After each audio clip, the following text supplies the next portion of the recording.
Favorite mong ginawa from day one na scene na nag-air?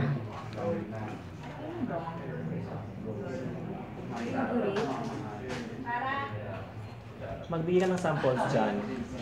Memorize dyan yan eh. Kung nagtanong. Hindi ko masyadong type yun eh. Ano ba?